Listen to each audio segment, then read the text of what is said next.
अस्सलाम वालेकुम नाज़रीन। इस एपिसोड के शुरुआत में हम देखते हैं बाला खतून, उस्मान साहब और सिपाहियों की दौड़ें नदी की तरफ लगी होती हैं। बाला खतून और उस्मान साहब चिल्लाते हुए कहते हैं, हलीमा बेटी कहाँ हो कहाँ हो। भागते भागते सिपाही नहर में जा घुसते हैं। सोफिया भी उनके साथ तलाश कर रही होती है और उस्मान साहब कहते हैं, देखो हर गहराई में देखो। सोफिया भी अपने सिपाहियों से कहती है, पोइना को ढूंढे बगैर वापस मत आना। बाला खतून गुस्से से कहती है, अभी भी पोइना कह रही हो। फिर उसे दबोचते हुए कहती है, तुमने मेरी बेटी के साथ क्या किया? तुमने ऐसा क्या किया कि उसने अपनी जान लेने की कोशिश की? सोफिया चिल्लाते हुए कहती है, यह सब तुम्हारी वजह से है। अगर तुम उसे ना चाहती तो वो अभी तक जिंदा होती। बाला खतून कहती है, तुमने उसे मारा, मैं तुम्हें मार डालूंगी। ये मंजर देखकर उस्मान साहब आगे आते हैं और बाला खतून को पीछे करते हैं। फिर सोफिया से कहते हैं, होश में आओ सोफिया, होश में आओ, हम हलीमा को ढूंढ रहे हैं। तुम बाईं तरफ से अपने फौजियों के साथ मिलकर ढूंढोगी। ये सुनते साथ ही सोफिया सिपाहियों के साथ चली जाती है, जबकि उस्मान साहब और बाला खतून भी तलाश में लग जाते हैं। दूसरी तरफ सरदार खोजा सरदार हसन के साथ कुछ निशानात तलाश कर रहे होते हैं। निशानात ना मिलने पर सरदार हसन कहते हैं, ग्लाडियोस और उसके कुत्ते अपने निशानात को छुपा रहे हैं, लेकिन ये गाफिल लोग नहीं जानते कि हम अपने मासूम लोगों का इंतकाम लिए बगैर इस रास्ते से वापस नहीं जाएंगे। सरदार खोजा कहते हैं, ओगोज यकीनी तौर पर हर किस्म की गद्दाराना चाल को महसूस करता है और देखता है। हम ये उन पे अच्छी तरह वाजे कर देंगे हसन बे। ये कहते और सुनते साथ ही वो आगे बढ़ जाते हैं, जबकि ग्लाडियोस भी सिपाहियों के साथ आगे बढ़ रहा होता है। एक सिपाही उसके पास आकर कहता है, उस्मान के सरदारानवे से कोजा और हसन वो अपने सिपाहियों के साथ हमारे पीछे आ रहे हैं। तो ग्लाडियोस कहता है, खूब, मैं उनके रेवड़ से अलग होने का इंतजार कर रहा था कि वो हमारे पीछे आएं। बताओ जरा वो कितने हैं? तो सिपाही कहता है, जनाब वो ज्यादा नहीं है। तो ग्लाडियोस कहता है, वो हमारा पीछा जारी रखें, समझ गए? उधर हम देखते हैं कि नहर में हलीमा पड़ी होती है। कुछ देर के बाद उसे होश आ जाता है।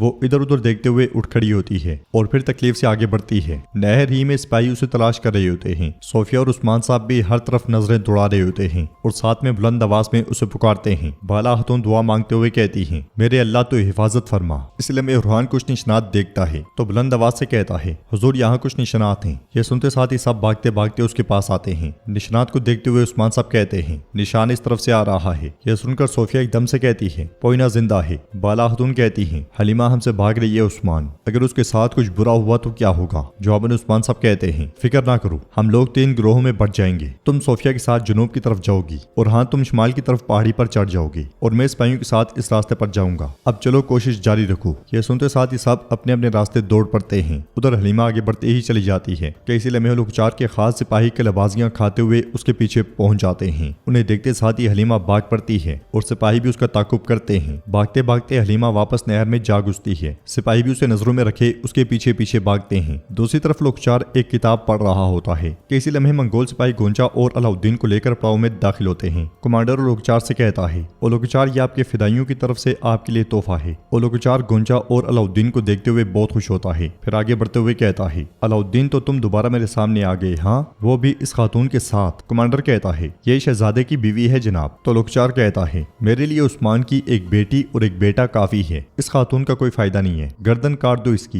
ये सुनते साथ ही सिपाही गोंचा को लात मारकर घुटनों के बल ले आता है। गोंचा पे तलवारें तान ली जाती हैं। यह मंजर देखते हुए अलाउद्दीन जोर आजमाई करते हुए मंगोलों पे टूट पड़ता है और गोंचा पे हमला करने वाले सिपाहियों पर लातें और मुक्के बरसा देता है। यह देखकर गोंचा भी मुजामत करती है और अलाउद्दीन उसे अपने पीछे कर लेता है। फिर वो लोकचार से कहता है, हरगिज़ ऐसा मत करो। तो लोकचार कहता है, अपनी बीवी का ख्याल रख रहे हो, हाँ, जाहिर है इससे हमारा काम आसान होगा, सिपाहियों जिंदा रहने दो इसे। तो अलाउद्दीन कहता है, अगर तुम मुझे या मेरी बीवी को नुकसान पहुंचाते हो, जान लो कि तुम्हारा अंजाम तुमसे पहले आने वाले एलचियों से ज्यादा दर्दनाक होगा। और लोकचार चिल्लाते हुए कहता है, तुम खुद की फिक्र करो सरदारजादे। ये कहते साथ ही वो अलाउद्दीन को पीछे धकेल देता है। फिर कमांडर से पूछता है, और उस्मान की बेटी? तो कमांडर कहता है, आपके फिदाई उसके पीछे हैं, जल्द ही उसे भी आपके दरबार में पेश कर दूंगा। यह सुन के अलाउद्दीन के मुंह से बेसाख्ता निकलता है, फातिमा? तो कमांडर कहता है, फातिमा नहीं, हलीमा। और लोकचार, सोफिया नामी खातून ने सबको बेवकूफ बनाया, मरियम नामी लड़की हलीमा थी। यह सुन के अलाउद्दीन और गोंचा दंग रह जाते हैं और अलाउद्दीन कहता है, मरियम? क्या मरियम मेरी बहन है? क्या मरियम मेरी बहन है? कैसे कैसे? तो लोकचार कहता है, सिपाहियों ने पिंजरे में डाल दो। यह सुनते साथ ही सिपाही उन दोनों को वहां से ले जाते हैं। ग्लाडियोस बुलंद आवाज से कहता है, मेरा खिदमत गुजार ग्लाडियोस इस इत्तेहाद को खत्म कर देगा। तो तुमने उस्मान के साथ इत्तेहाद के लिए अपने पास मौजूद सबसे बड़े मंसूबे को फाश कर दिया है सोफिया, मगर अफसोस हलीमा अपने खानदान से मिले बगैर ही मर जाएगी और ये इत्तेहाद भी इस तरह से अपने अंजाम को पहुंचेगा। अलाउद्दीन और गोंचा को जिंदान में डाल दिया जाता है। अलाउद्दीन के मुंह पर एक ही सवाल होता है, ये कैसे हो सकता है, कैसे? उधर हलीमा सरपट भाग रही होती है। बाज़ंतीनी सिपाही उस तक पहुंचते हुए कहते हैं, पोइना रुको रुको। तो हलीमा उनसे कहती है, वो मेरे पीछे आ रहे हैं। मंगोल भी उन तक आ पहुंचते हैं। ये देखते साथ ही हलीमा भाग जाती जाती है और बाज़ंतीनी मंगोलों को देखते हुए कहते हैं ये कौन है। वो मंगोलों पे हमलावर होते हैं तो मंगोल बगैर हथियारों के उन पे टूट पड़ते हैं और उन्हें जमीन और पानी में पटकते ही चले जाते हैं। उस्मान साहब भी मुसलसल हलीमा को तलाश कर रहे होते हैं। भागते भागते एक मुकाम पे उनका सामना हलीमा से हो जाता है। वो उसे देखते हुए हलीमा हलीमा पुकारते हैं और बहुत खुश दिखाई देते हैं। फिर कहते हैं अब मैंने तुम्हें ढूंढ लिया है मेरी बेटी, चलो आ जाओ। उस्मान साहब के आगे बढ़ते साथ ही हलीमा पीछे हट जाती है। ये देखकर उस्मान साहब कहते हैं हर कोई तुम्हारा मुंतजिर है, चलो आ जाओ बेटी। तो हलीमा कहती है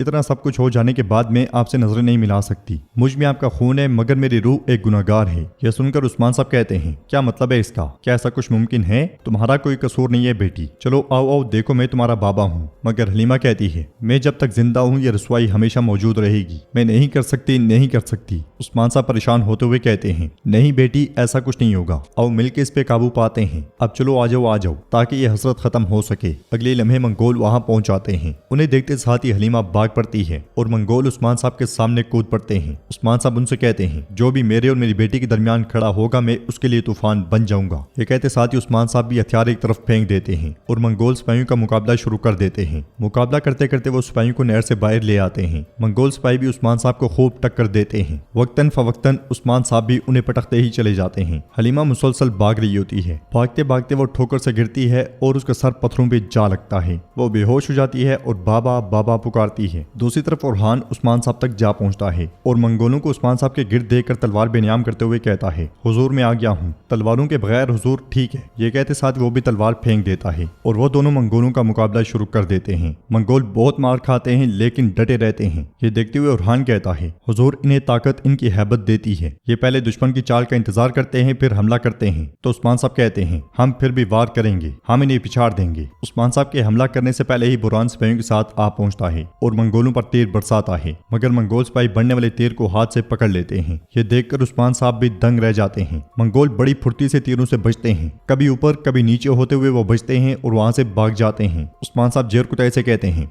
जेर कुतई ये वही है जिनका जिक्र तुमने किया था। तो जेर कुतई कहता है बिल्कुल हुजूर, ये लोग 4 के सिपाही हैं। ओरहान पूछता है हुजूर वो क्या साजिश कर रहा है, उसने हम पे हमला क्यों किया? तो उस्मान साहब कहते हैं वो बदला लेने के लिए हलीमा के पीछे हैं, मेरे नहीं। ओरहान कहता है वो उस वक्त तक बाज नहीं आएगा जब तक कि वो अपना मकसद हासिल ना कर ले मेरे हुजूर। तो उस्मान साहब कहते हैं फिक्र मत करो, हम पहले हलीमा को ढूंढेंगे, जो भी उसे नुकसान पहुंचाने की कोशिश करेगा मैं उसके टुकड़े टुकड़े कर दूंगा। ये कहते और सुनते साथ ही वो सब आगे बढ़ जाते हैं और नाज़रीन एपिसोड भी इख्तिताम पजीर होती है। अगर आपको वीडियो पसंद आए तो लाइक कर दें, शेयर कर दें, सब्सक्राइब नहीं किया हुआ तो सब्सक्राइब करने के साथ साथ घंटी वाले आइकन को दबाना मत भूलें। मिलते हैं इंशाल्लाह नेक्स्ट वीडियो में, तब तक के लिए रखें अपना और अपनों का बहुत ज्यादा ख्याल। अल्लाह निगहबान।